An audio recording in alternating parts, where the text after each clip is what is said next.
Assalamualaikum warahmatullahi wabarakatuh. Perkenalkan, saya Angela Bisa Pradinda dari Teknik Lingkungan Universitas Tibet. Dalam video kali ini, saya akan menjelaskan bagaimana cara menghitung dimensi pipa air bersih pada sistem plumbing. Buat kalian yang belum tahu apa itu sistem plumbing adalah sistem yang sangat berkaitan dengan pembangunan pada gedung. Simpelnya, sistem plumbing ini yang akan membantu kita dalam memenuhi kebutuhan air pada gedung. Umumnya, sistem plumbing ini mencakup 5 sistem, yaitu sistem penyediaan air bersih, sistem penyaluran air limbah, sistem ventilasi, sistem pemadam kebakaran, dan sistem drainase. Kali ini kita akan membahas tentang sistem air bersih. Nah, langkah apa aja yang perlu dilakukan sebelum menentukan dimensi pipa air bersih? Yang pertama, sistem penyediaan air bersih. Kita harus menentukan sistem apa yang akan digunakan pada perencanaan plumbing ini. Yang kedua, kebutuhan air bersih. Kita juga harus memperhitungkan berapa besar kebutuhan air bersih. Dan yang ketiga, dimensi air bersih.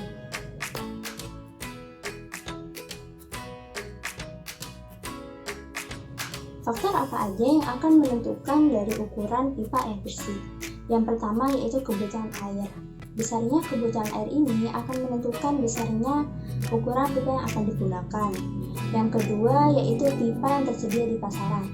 Di pasaran nantinya hanya akan tersedia ukuran pipa tertentu saja.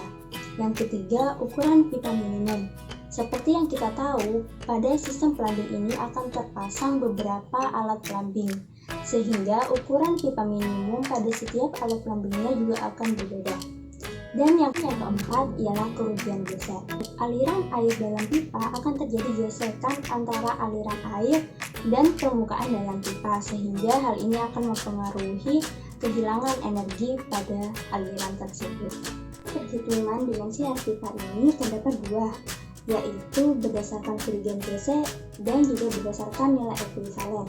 Nah, kali ini kita akan menghitung dimensi pipa air bersih pada suatu gedung perkantoran dengan tingkat 10. Hitungan diameter pipa air bersih ini direncanakan untuk sistem penyediaan air bersih gedung perkantoran dengan tingkat 10. Perhitungan diameter pipa air bersih menggunakan metode nilai ekuivalen pipa yang mengacu pada buku perencanaan dan pemeliharaan sistem plumbing yang ditulis oleh Toko Morimura. Tipe ruang saniter yang digunakan ialah tipe Y, di mana terdapat 3 buah kloset dan 2 lavatory untuk perempuan, dan 3 buah urinor, 2 kloset dan 2 lavatory untuk laki-laki.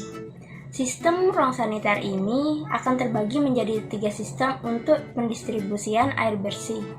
Air bersih yang dialirkan dari penyedia air bersih akan ditampung di groundwater tank, lalu dipompa dialirkan menuju roof tank. Air yang dialirkan dari roof tank akan memungkinkan untuk dialirkan secara gravitasi dan meminimalkan penggunaan pompa. Air yang dialirkan dari roof tank ini akan dialirkan menggunakan pipa tegak utama dan dialirkan ke setiap tingkat di titik E. Berikut akan diberikan contoh perhitungan diameter pipa air bersih untuk alat plumbing nomor 3 di sistem 1. Dalam melakukan perhitungan diameter pipa air bersih, dapat menggunakan aplikasi Microsoft Excel untuk mempermudah perhitungan. Langkah pertama ialah menentukan nama alat plumbingnya. Diketahui, alat plumbing nomor 3 di sistem 1 ini ialah merupakan kloset dengan katup gelontor dengan diameter pipa masuk sebesar 32 mm. Ketentuan ini dapat dilihat pada tabel 3.13 halaman 49 di buku perencanaan dan pemeliharaan sistem plumbing. Lalu, alat plumbing nomor 3 ini terdapat di daerah C dan D. Dan nilai ekuivalen pipa 15 mm untuk pipa diameter 32 mm ialah sebesar 8,1. Nilai ekuivalen pipa didapatkan dari tabel 3.20 halaman 80 di buku Morimura. Selanjutnya, jumlah nilai ekuivalen pipa. Jumlah nilai ekuivalen pipa sebesar 24,3.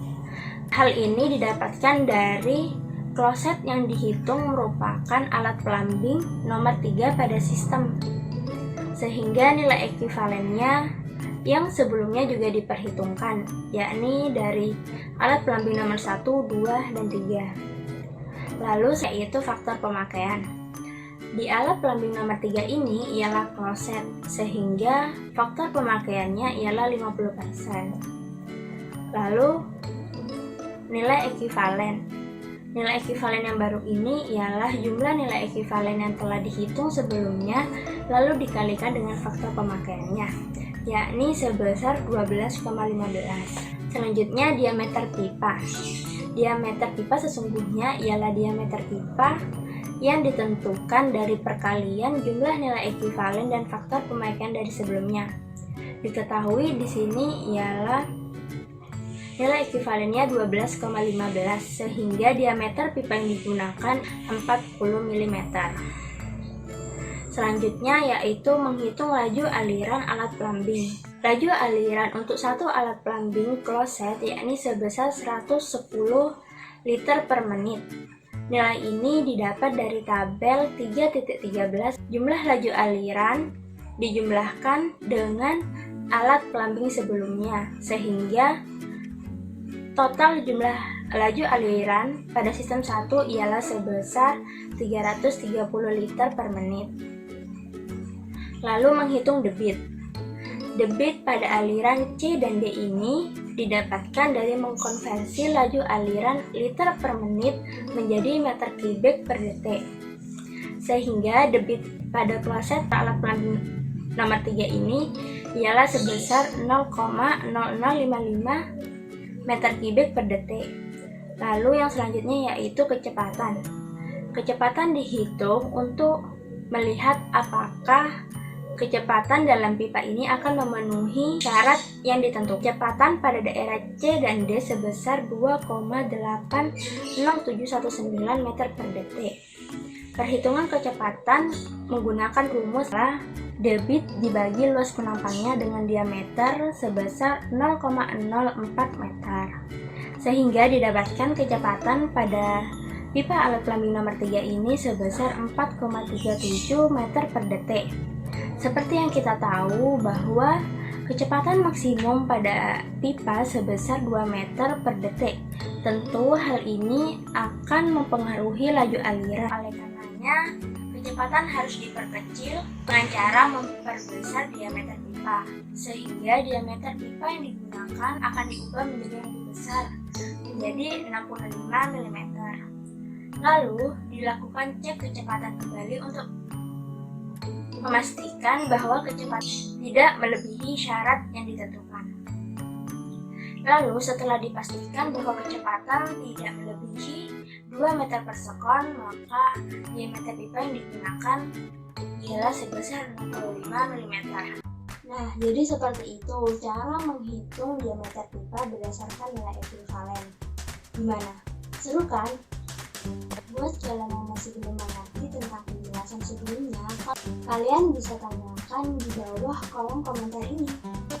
Oh ya, buat kalian yang masih belum tahu tentang jurusan teknik lingkungan ini, jurusan teknik lingkungan adalah ilmu yang mempelajari tentang lingkungan beserta permasalahan dan solusinya. Teknik lingkungan di Universitas Jember ini akan mengacu pada teknik lingkungan di bidang agroindustri. Jurusan teknik lingkungan ini akan berperan sangat penting pada lingkungan, khususnya pada pengolahan limbah yang ada di lingkungan dan juga memberikan dampak negatif bagi lingkungan. Demikian video kali ini, jangan lupa klik tombol like dan share video ini ke teman-teman kalian. Sekian dari saya, Angela Lisa Pradida. Sampai jumpa di video selanjutnya. Wassalamualaikum warahmatullahi wabarakatuh. Dadah.